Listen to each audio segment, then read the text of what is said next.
Alors, bienvenue à notre deuxième webinaire qui est organisé par le RQRAD. Aujourd'hui, on a le plaisir d'accueillir M. Paul Sélicourt. Alors, Paul est actuellement professionnel de recherche au laboratoire d'agriculture de précision du département des sols et génie agroalimentaire de l'Université Laval, boursier de la Faculté des sciences et de la Research Foundation de the University of New York. Il y a réalisé des études de maîtrise en développement durable en milieu urbain aux États-Unis. Il y a poursuivi ses études au programme de doctorat en génie des ressources en eau et de l'environnement, avec une spécialisation en ingénierie informatique appliquée à l'hydrologie et les ressources hydriques, c'est-à-dire l'hydroinformatique. Par la suite, il a réalisé un stage postdoctoral de 2 ans au département des sols et génie agroalimentaire de l'Université Laval, travaillant sur le développement de méthodes d'irrigation de précision et de gestion intégrée de l'eau en production de canneberge et de pommes de terre. Ses travaux de recherche actuels portent sur le développement d'une plateforme infonuagique collaborative de gestion d'irrigation en production de pommes de terre, combinant des données in situ et de télédétection par drone et satellite pour la modélisation du stress hydrique des plantes.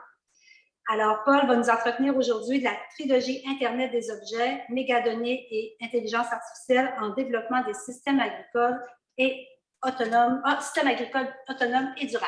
Alors, j'invite Paul à nous faire la présentation.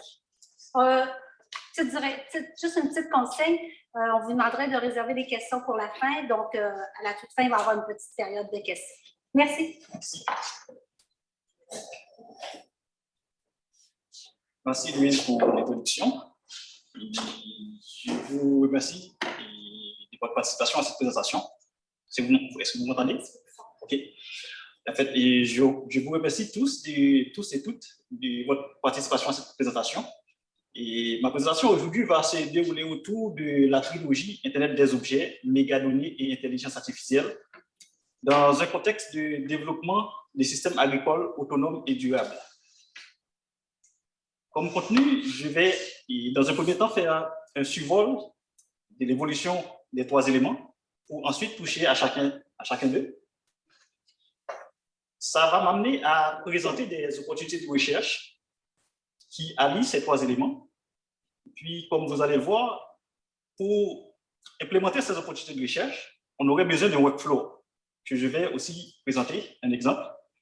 Et en dernier lieu, je vais parler d'un problème, l'hétérogénéité des données, qui est un problème qui peut entraver la reproductibilité ou la réutilisation du workflow. L'évolution du numérique. Un premier événement qui est censé être la fondation de l'évolution du numérique, c'est l'invention de l'Internet, qui a permis d'avoir des systèmes informatiques répartis ou distribués, mais connectés. Un deuxième événement, c'est la décision du gouvernement américain dans les années 1994-2000 de donner accès aux signaux GPS non perturbés à des civils. Et c'est à ce moment qu'on a vu, par exemple, l'implémentation des systèmes GPS sur les tracteurs. Et ça a donné aussi un élan à l'agriculture de précision. Un autre événement, un troisième événement, qui est censé apporter une transformation majeure dans la connexion des appareils, bien des objets, c'est l'invention du concept Internet des objets par Kevin Ashton du MIT. Mais c'est un concept qui a été développé pour satisfaire le besoin de localiser des produits pharmaceutiques sur une étagère dans une pharmacie et aussi faciliter l'inventaire de ces produits. Donc, avec ce concept, vous voyez déjà, il y a comme une augmentation du nombre d'appareils qui sont connectés et aussi une augmentation du volume des données qui sont générées. Eh bien, avec le volume des données qui sont générées, il y avait besoin de systèmes informatiques qui devraient pouvoir accommoder ces données-là, les stocker, les organiser. Et c'est là qu'on a commencé à parler des mégadonnées, ou données massives, et big data en anglais.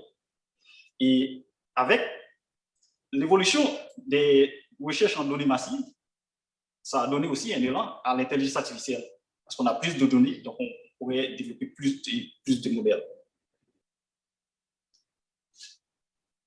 En fait, maintenant, je vais toucher à chacun de ces éléments, en commençant par l'Internet des objets. En fait, l'Internet des objets, comment est-ce que ça se passe dans la réalité? Eh bien, l'Internet des objets, c'est implémenté à partir de modules ou puces électroniques, comme pour les Wi-Fi.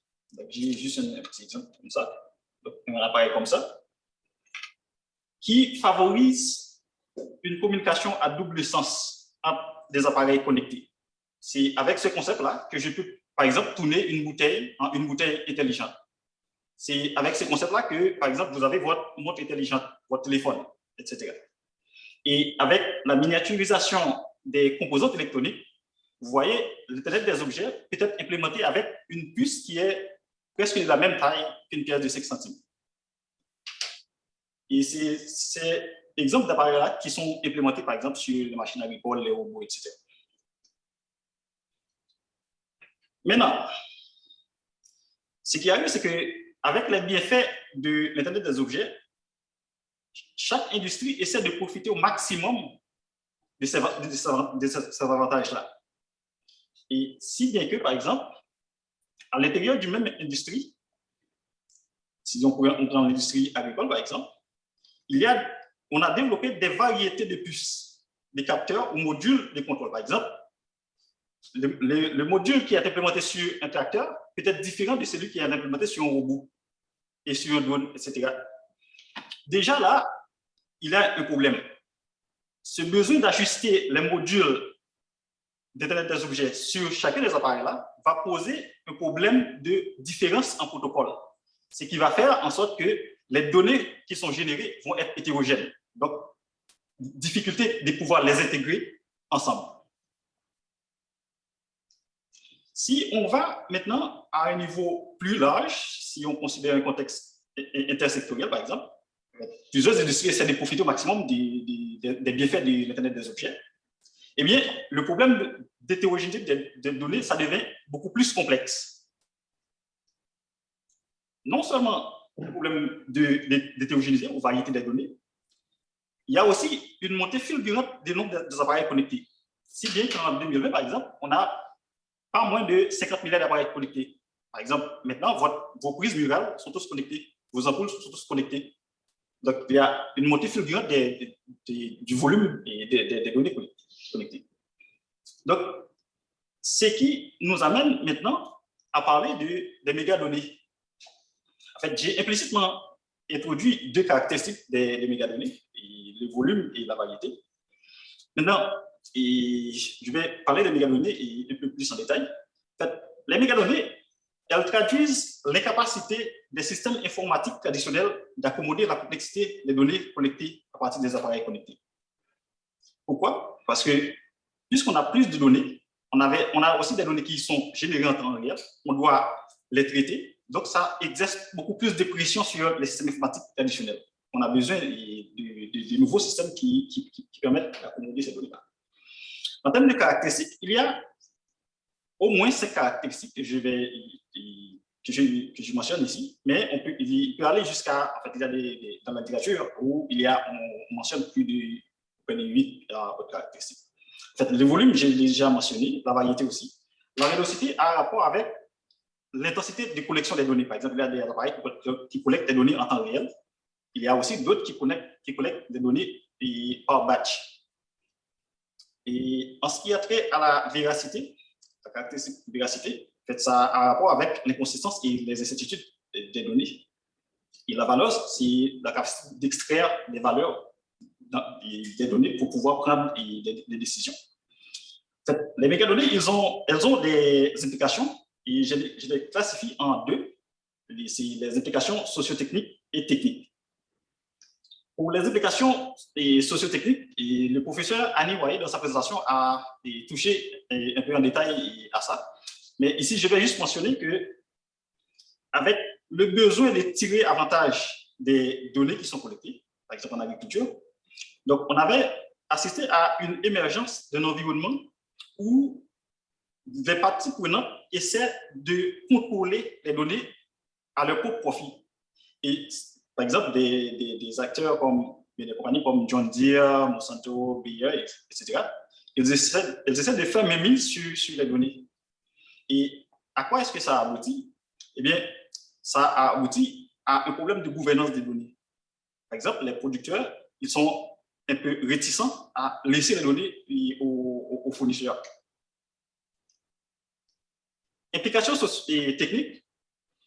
Maintenant, j'ai mentionné que les mégadonnées ont suscité, en fait, les mégadonnées ont un peu stressé les systèmes informatiques traditionnels. Donc, pour pouvoir traiter les données, les mégadonnées, eh bien, on a développé 3 types d'appareils. Il y a les appareils de type Edge qui sont déployés dans les périphéries où les données sont collectées. Ils ont des capacités de traitement des données. C'est aussi plus rapide de traiter les données avec les appareils de type Edge. Les appareils de type Fog, c'est comme des appareils, comme des serveurs qui sont déployés au niveau régional, qui peuvent communiquer avec les appareils de type Edge. Et au fur et à mesure qu'on monte et au sommet de la pyramide, le temps de traitement, ça augmente.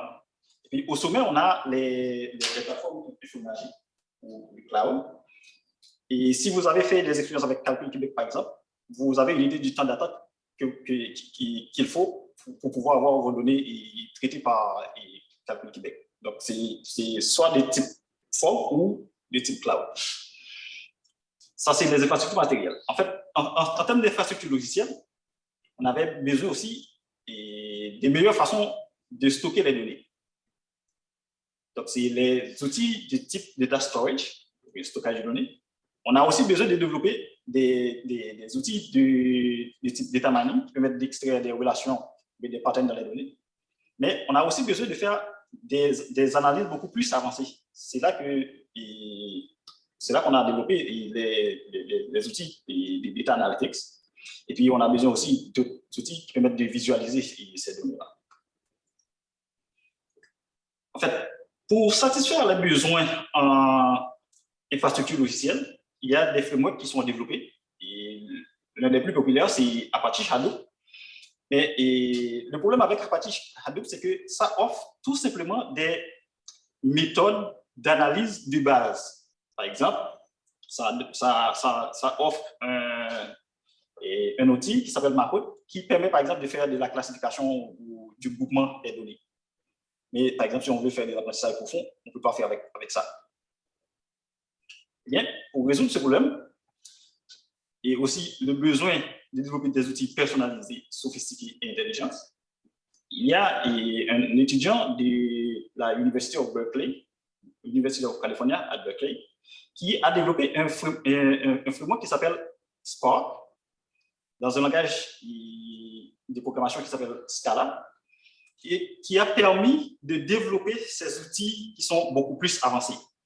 Et ce qui est intéressant avec Spark, c'est qu'on a développé des API, des Application Programming Interface, qui permettent, en fait, pour plusieurs langages, par exemple, R, Java et Python, qui permettent de développer ces outils personnalisés dans plusieurs autres langages. Et pour Python, je vais un peu plus tard revenir sur l'API PySpark. Maintenant, et la croissance des mégadonnées, qu'est-ce que ça a donné comme dernière application technique? Eh bien, ça a permis de reprendre les recherches en intelligence artificielle, notamment en apprentissage profond, après plusieurs périodes de croissance et de déclin. Donc, à partir de 2010, ça a apporté toute une transformation aux recherches en intelligence artificielle. Donc, ce qui nous amène à parler de l'intelligence artificielle.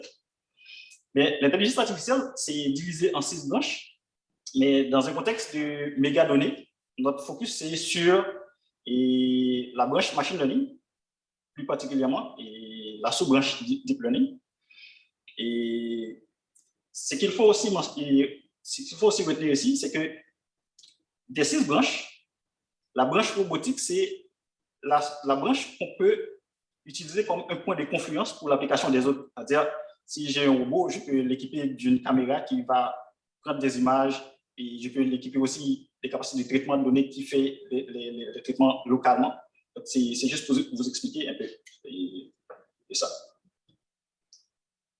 Ouais. En fait, j'ai dit que notre focus, ce sera sur la sous-branche deep learning. En fait, je n'ai pas grand-chose à vous expliquer ici, mais c'est pour le besoin de la présentation. Et je vais juste mentionner que le deep learning, c'est une technique de machine learning qui utilise des réseaux de neurones avec un minimum de 2 couches intermédiaires. On a une couche de sortie et puis au moins 2 couches intermédiaires, et puis avec une couche de sortie. L'avantage que les méthodes de deep learning offrent, c'est qu'ils offrent la capacité de capturer les non-linéarités dans les jeux de données. Et au lieu d'avoir un expert qui prépare les données pertinentes pour le développement du modèle, les méthodes deep learning peuvent faire cette extraction automatiquement. Mais comme limitation, on a besoin d'une grande quantité de données et aussi un temps d'apprentissage qui est beaucoup plus long. Et la limitation des méthodes de machine learning qui nous intéressent le plus, c'est que ces méthodes-là, ou ces modèles-là, ils n'obéissent pas aux lois fondamentales des sciences physiques. Donc, ce qui fait qu'il y a un problème de généralisation sur des scénarios sur lesquels ils n'ont pas été entraînés. Eh bien, ça a donné naissance à toute une autre famille de méthodes qu'on appelle Physics Informed Machine Learning, qui permettent de prendre en compte les contraintes des modèles physiques dans le développement des modèles d'apprentissage automatique. Et maintenant, ça devient une impérative. Il y a 3 façons de faire. Peut-être dans la séance de questions-réponses, je peux répondre à cette question.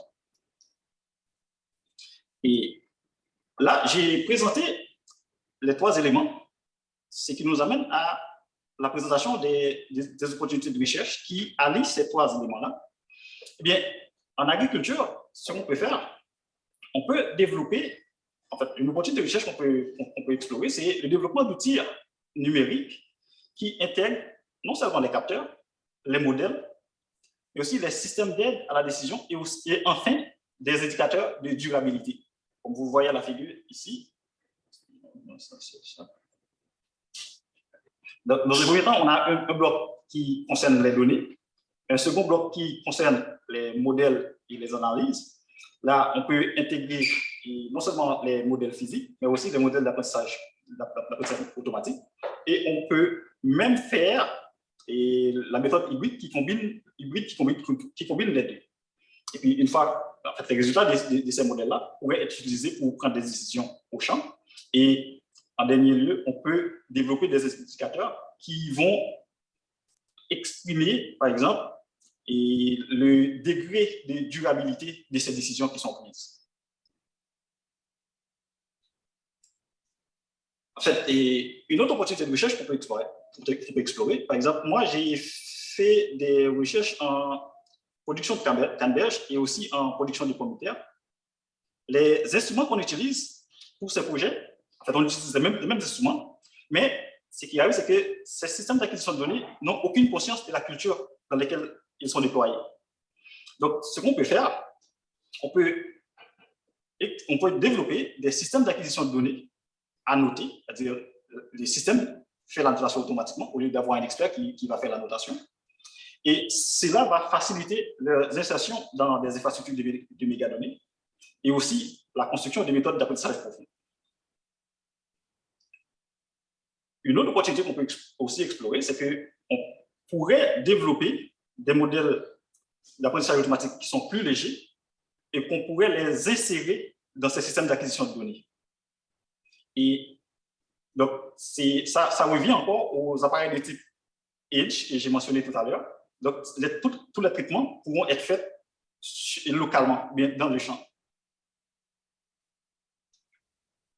Une fois qu'on a réalisé ces opportunités, ces opportunités que j'ai présentées, en fait, on peut, par exemple, aboutir à ce qu'on appelle les fermes connectées.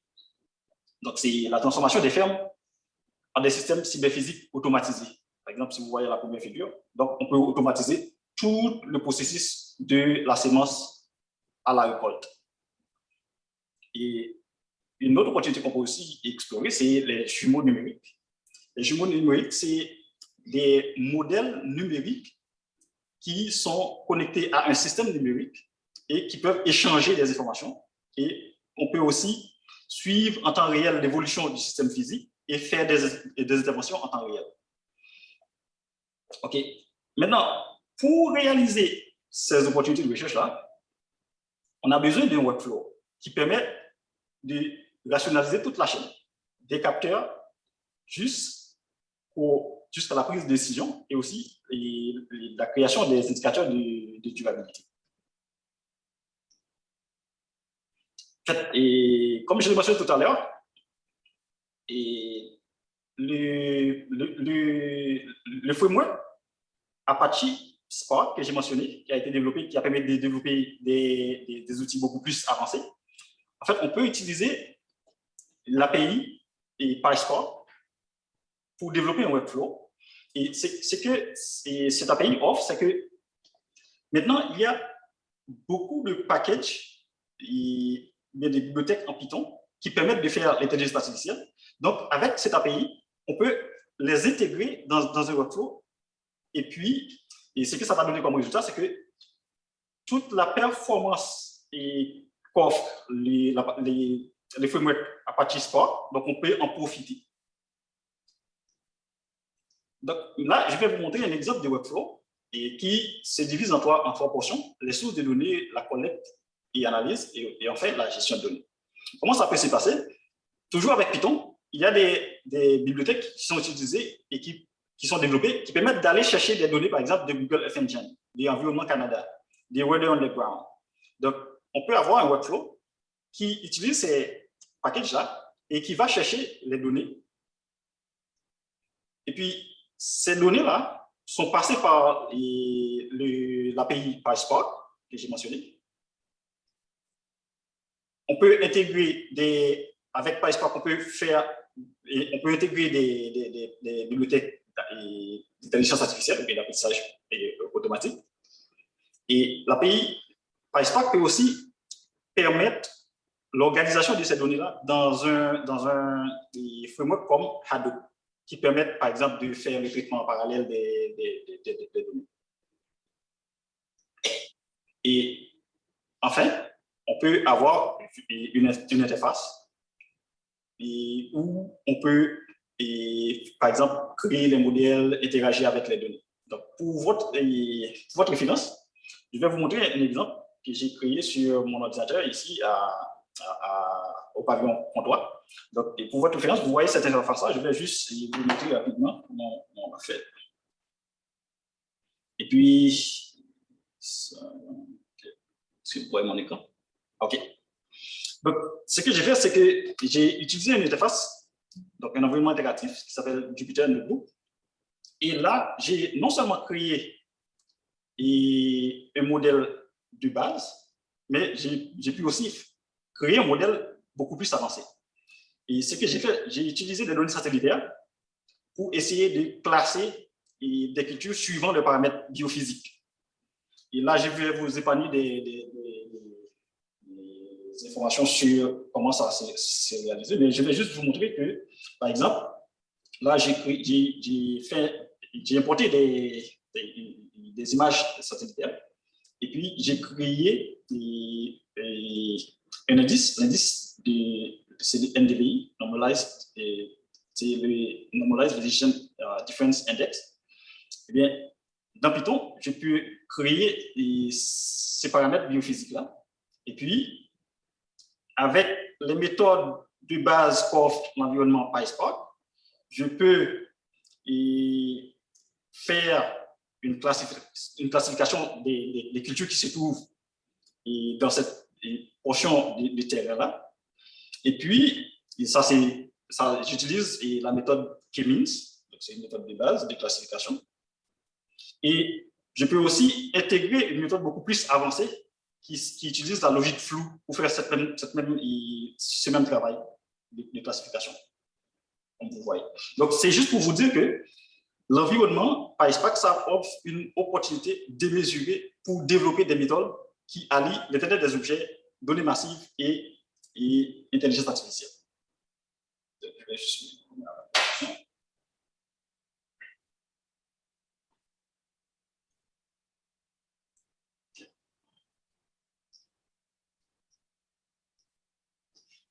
Maintenant, ce workflow-là que je vais te présenter, c'est universel.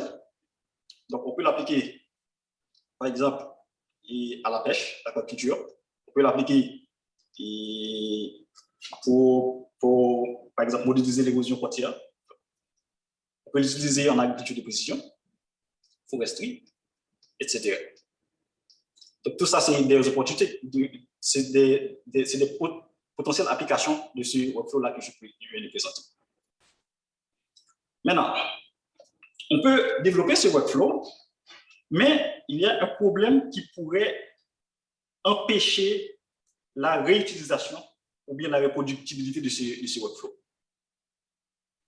Donc, pour ce faire, la solution qu'on peut utiliser, c'est développer ce qu'on appelle l'interopérabilité par la standardisation. Donc, on essaie de standardiser toute la chaîne allant des données jusqu'à la dissémination des données.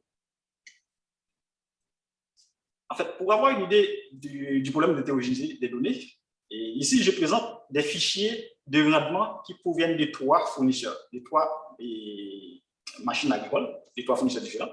Donc, déjà, à la base, vous voyez, les colonnes sont différentes. Et la structure des fichiers, c'est aussi différent.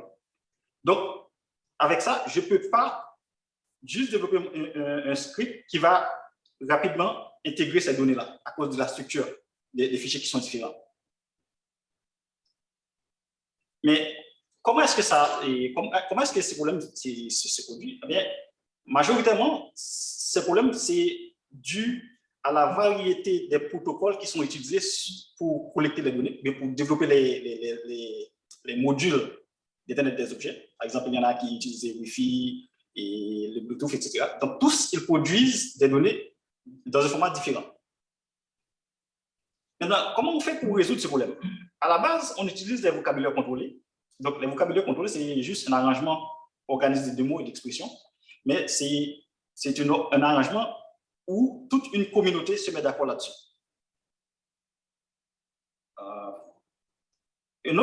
En fait, à un autre niveau, ce qu'on peut faire aussi, on peut développer des modèles d'information. Et ici, là, je vous présente un exemple de modèle d'information standardisé. Donc, la première image, ça a été développé par la communauté hydro-informatique et ça a fait toute une transformation dans la façon dont les données en sciences de l'eau sont partagées. Si vous voyez ici, là, vous voyez, ça c'est une plateforme qui implémente ce modèle d'information. Vous voyez, là, il y a même des vocabulaires contrôlés pour les variables qui sont aussi implémentés. Donc, à la base, on a les vocabulaires contrôlés et à un autre niveau, on peut utiliser la standardisation des modèles d'information pour résoudre ce problème d'hétérogénéité des données. Maintenant, une troisième option qu'on a, c'est que on peut utiliser ce qu'on appelle l'ontologie. Donc, l'ontologie, c'est une représentation des relations, règles, similarités entre les concepts des domaines. Ces relations sont présentées sous forme de triplets, sujet, relation et complément. Par exemple, ici, là, je peux avoir une moissonneuse qui fait le rendement, qui récolte mon champ. Eh bien, ces données-là sont stockées dans une base de données chez le fournisseur. Et j'ai aussi une autre machine qui fait la sémence. Les données sont stockées dans la base de données de notre fournisseur, par exemple John Deere. Maintenant, comment est-ce que je peux travailler avec ces informations-là? Eh bien, à cause du problème d'hétérogénéité, en fait, les fournisseurs, ils ont différentes structures de données. Ils stockent les informations différemment. Eh bien, ce que je peux faire, je peux utiliser l'ontologie pour créer des relations en dessus des bases de données et je peux travailler avec ces relations-là qui sont créées. Par exemple, je peux dire, si les données des rendements sont dans cette base de données-là chez Jupyter System, je peux dire que l'appareil, la machine JSY récolte X, YZ. YZ, c'est l'identifiant de mon champ. Donc, ça, c'est une première étape où je peux juste extraire des relations qui me permettent de travailler avec les données qui sont hétérogènes. Il y a aussi des données qui proviennent de différents fournisseurs. Mais maintenant, ça, je peux le faire pour chaque fournisseur. Et si je vais automatiser la création de ces relations-là pour me permettre d'intégrer, non seulement d'intégrer les données de semences et aussi les données de récolte. Mais comment est-ce qu'on peut faire ça? Eh bien, pour pouvoir faire ça, on aurait besoin d'un identifiant unique pour ma parcelle. Et cet identifiant peut être hébergé dans un registre accessible en ligne. Et dans le cas de notre exemple, c'est peut-être quelque chose qui pourrait être hébergé par le MAPAC, par exemple. Et une fois qu'on assigne un identifiant unique pour chaque parcelle, eh bien, une machine qui fait la sémence, qui provient de Jupyter System, par exemple, peut placer une requête vers cette plateforme-là et récupère l'identifiant du champ sur lequel il va travailler. Et ça va être de même pour la machine qui fait la sémence. Eh bien, qu'est-ce que ça va faire? Dans un second lieu, qu'est-ce que je dois aussi faire? C'est que chaque fournisseur doit pouvoir enregistrer un lien vers la base de données dans ce registre-là. Eh bien, à la fin, ce que je peux faire, à partir de mon interface que je vous ai montré tout à l'heure, je peux placer une requête vers la plateforme mère, en haut, ici, là, et puis ça va me permettre de pointer vers toutes les bases de données. Et au lieu d'extraire les données, je peux extraire tout simplement les relations qui me permettraient de faire une fusion de ces données-là. Par exemple, et je peux, en fait, si je fais ça, je n'ai pas besoin de stocker, par exemple, le polygone de ma parcelle dans les bases de données des fournisseurs. Donc, je peux aller le prendre directement dans la plateforme et dans le registre. Disons, par exemple, je veux regarder, un exemple bien simple, je peux, par exemple, regarder le poids des pommes de terre ensemencées versus le poids des pommes de terre récoltées. Donc, avec une architecture comme ça, je peux, à partir de mon interface, aller prendre les informations du registre et qui va me pointer vers chacune des bases de données. Et puis là, j'extrais les relations qui sont pertinentes et puis je fais mes calculs. Donc, ça, c'est une autre façon qu'on peut utiliser l'autologie pour pouvoir faire l'intégration des données et aussi contourner le problème d'hétérogénéité des données. Et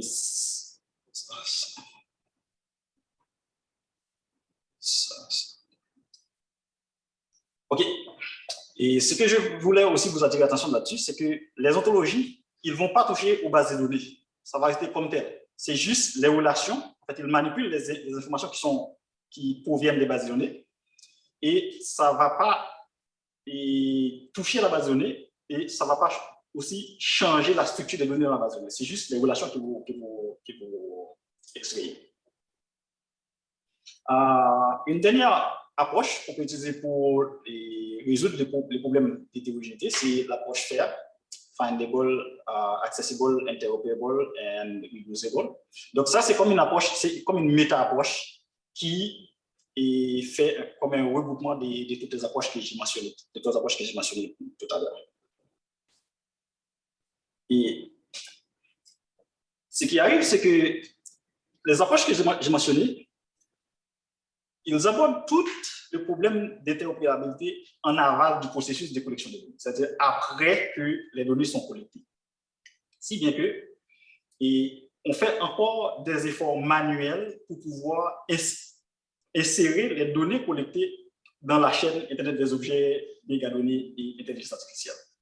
C'est ce que Pascal a mentionné ici. Donc, il y a un manque de formalisme sur toute la chaîne. Et c'est ce problème que ma thèse doctorale a abordé. En fait, moi, j'ai abordé le problème à la source. Par exemple, j'ai développé ce petit appareil-là et qui essaie de résoudre ce problème. Comment est-ce que ça fonctionne? Eh bien, au lieu de collecter les données et après la collection, vous annotez les données avec des métadonnées, eh bien, ça, vous le fournissez les métadonnées et lui, ce qu'il fait, il fait l'annotation automatiquement, localement, et puis ça soumet à la fois les métadonnées et les données dans une plateforme infoénergie, où j'ai aussi implémenté le modèle de données de la Croatie, service d'état-major que j'ai présenté tout à l'heure. Et là, les données sont organisées dans cette base de données standardisée. Et puis, les données sont mises, en fait, les données peuvent être partagées dans des formats standardisés comme le WaterNet. Et ça existait aussi breveté aux États-Unis. Bien, c'est là que conclut ma présentation. Donc, je vous remercie de votre écoute.